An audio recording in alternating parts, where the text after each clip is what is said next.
মামা আবু হাসিম খান চৌধুরী ও দাদা ঈশা খান চৌধুরীর বিরুদ্ধে তোপ দাগলেন তৃণমূলের রাজ্যসভার সাংসদ মৌসম বেনজির নূর। আবু হাসিম খান চৌধুরী এলাকায় কোনো কাজ করেননি, মালদার হয়ে পার্লামেন্টে কোনো কথা বলেননি।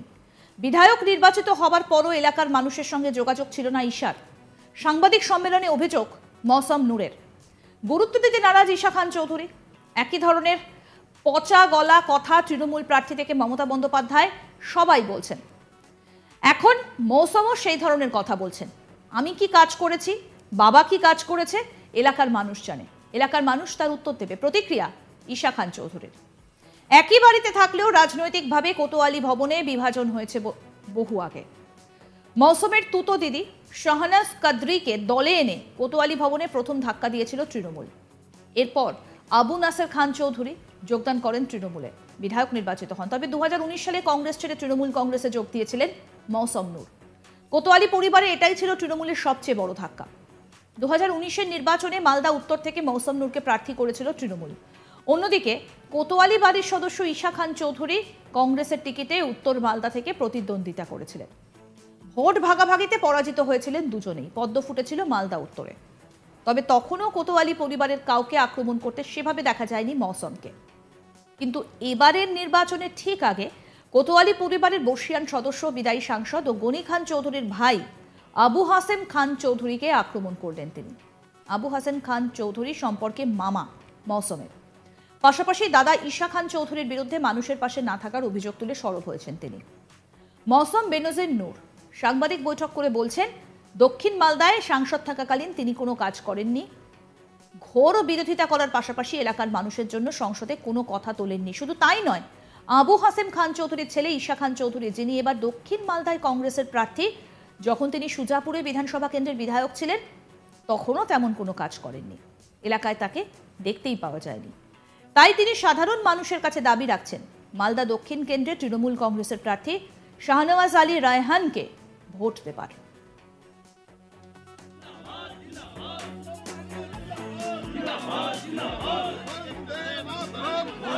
একই সঙ্গে মালদা উত্তরের তৃণমূল প্রার্থী প্রসূন বন্দ্যোপাধ্যায়কে ভোট দেবার আবেদন জানাচ্ছেন। শোনাবো কি বলছেন তৃণমূল সাংসদ মৌসম বেনজির নূর, শুনুন।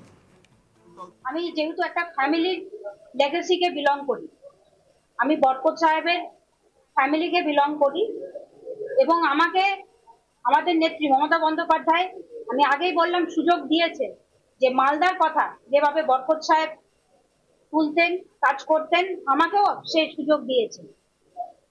কিন্তু আজকে আমাদের কংগ্রেসের যিনি প্রার্থী আছেন দক্ষিণ মালদা, বিশেষ করে আমি বলবো ঈশা খান চৌধুরী, উনিও বরকত সাহেবেরই কথা বলছেন। কিন্তু আজকে ওনার বিধানসভায় কি পারফরমেন্স ছিল ওটা দেখারও বিষয় আছে। উনি এলাকায় সময় দেননি, বিধানসভায় উনি কোনো আওয়াজ তোলেননি। ঠিক একইভাবে যিনি কংগ্রেসের সাংসদ জিতেছিলেন, ওনারও কি পারফরমেন্স ছিল পার্লামেন্টে হোক বা এলাকায় হোক, সেটাও আপনারা খুব ভালো করে জানেন।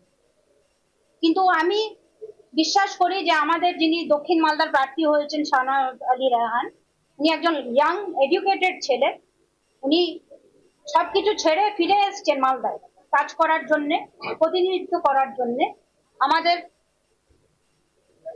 উত্তর মালদার আমাদের প্রার্থী প্রসূন বন্দ্যোপাধ্যায়, উনি দীর্ঘদিন মালদা এসপি ছিলেন, আইজি ছিলেন, রিজাইন করে এসছেন মমতাদির কথায় মালদার কাজ করার জন্য। আমি বিশেষ করে মালদার মানুষকে অনুরোধ করব, আমাদের প্রার্থীদেরকে আপনারা আশীর্বাদ দিন, দোয়া দিন। বরকত সাহেব যেমন কাজ করেছেন মালদা জেলায়, আমার মালদা জেলা শুধু নয়, পশ্চিমবঙ্গে এবং ভারতবর্ষের জন্য যেভাবে কাজ করেছেন, সেরকম কাজ কিন্তু আর কেউ করতে পারেনি, একমাত্র মমতা বন্দ্যোপাধ্যায় করতে পেরেছে। তো সেই মমতা বন্দ্যোপাধ্যায়ের হাতকে শক্ত করার জন্য আমাদের যিনি প্রার্থী আছেন এখানে শাহনওয়াজ আলী রায়হান এবং প্রসূন বন্দ্যোপাধ্যায়, আপনারা ওনাদেরকে তৃণমূল কংগ্রেসকে এখানে বেছে নিন। ঠিক একইভাবে যেমন বিধানসভায় বেছে নিয়েছিলেন, আমরা এখানে 8টা সিট জিতেছিলাম, পঞ্চায়েত সমিতি, জেলা পরিষদ আমরা দখল করেছিলাম, তো মানুষ আমাদের পাশে ছিল। ঠিক একইভাবে আমিও আপনাদেরকে অনুরোধ করব যে এবার লোকসভা ভোটও আপনারা তৃণমূল কংগ্রেসকে বেছে নেবেন এবং আমাদের প্রার্থীদেরকে সুযোগ দেবেন।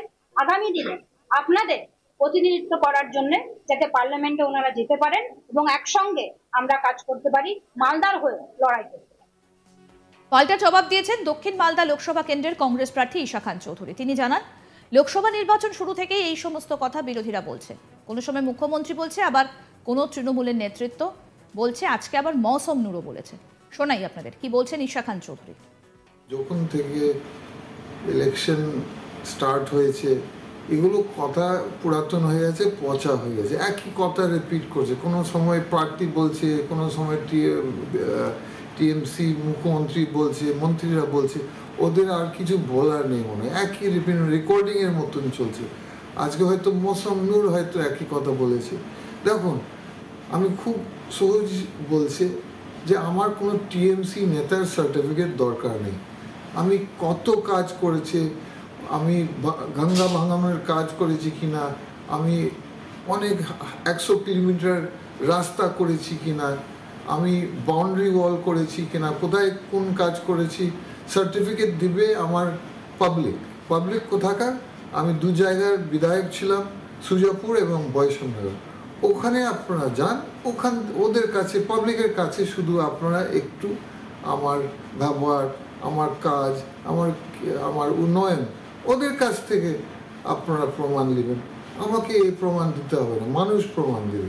আমার টিএমসি সরকারের কোনো লিডারের সার্টিফিকেট আমার প্রয়োজন নেই।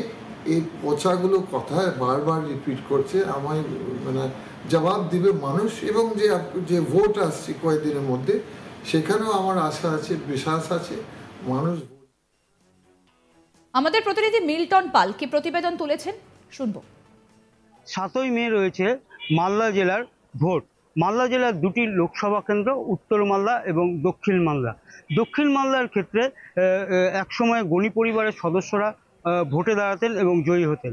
আমরা দীর্ঘদিন ধরে দেখেছি যে এই দক্ষিণ মালদা কেন্দ্রের লোকসভা কেন্দ্রে আবু হাশেম খান চৌধুরী গণি পরিবারের সদস্য, তিনি দীর্ঘবার এখানে জিতেছেন। কিন্তু এবার গণি পরিবারেরই আর এক সদস্য মৌসম বেনজির নূর একসময় উত্তর মালদা থেকে জয়ী হয়েছিলেন এবং পরবর্তী সময়ে 2019 সালে তিনি তৃণমূল কংগ্রেসে যোগদান করেন। এরপর থেকে তিনি গণি পরিবার থেকে বিচ্ছিন্ন হলেও তারা পারিবারিকভাবে এক জায়গাতেই ছিলেন।